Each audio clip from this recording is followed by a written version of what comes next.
Everyone's favorite Nazi, Coco Chanel, was born on August 19th, 1883.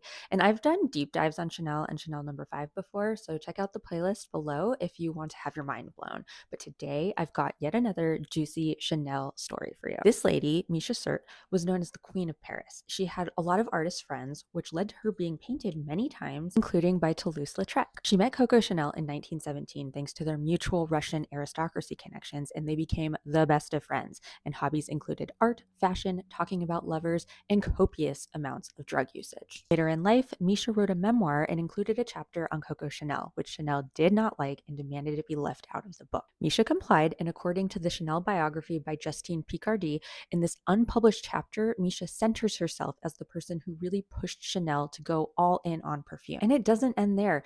Misia credited a medieval perfumer that I've talked about before as the real brains behind the massive success of Perfumes Chanel. Catherine de Medici was the Queen of France and regent in the mid to late 1500s, and when she came to France, she brought her personal perfumer known as René the Florentine. This was how the perfume craze really started in France. Before that, Italy was the center of European perfumery. And if you want to go deeper on this, check out my videos on Catherine's perfume. Okay, so Empress Eugenie, who was married to Napoleon III, her private secretary was an acquaintance of Misia, and he told Misia that he had found amongst the Empress's papers the formulas of René the Florentine. She wrote in her memoir, among these manuscripts, there appeared The Secret of the Medicis, the famous Eau de Toilette, which made it possible for Queen Catherine, for Diane de Poitiers, and later for Queen Marie de Medici to brave the years, yet to keep even in old age a ravishing skin and the complexion of a young girl. Misia offered him 6,000 francs for the formula and promptly gave the formula to her best friend Chanel. She wrote, since everything she touched succeeded, why not launch a Chanel Eau de Toilette based on this formula? The elegant touch she gave to everything.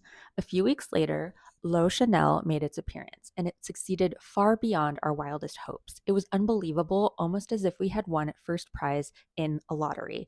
Why don't you really go in for perfumes? I said to Coco. It seems to me, after the success of L'Eau Chanel, that René the Florentine is the goose that laid the golden egg. There's so many legends behind the actual creation of this perfume. Chanel told different variations, the perfumer Ernest Beau had still other versions, and Misia Sert believed that it was thanks to the recipe by René the Florentine that Parfums Chanel was so successful. The story doesn't end there though. A few years back, Chanel launched Misia, an exclusive that was a tribute to Chanel's soul sister. I hope you enjoyed this entry in Chanel number 5 lore, and definitely watch the rest of the series to find out how things really went down. The truth is always somewhere in the middle.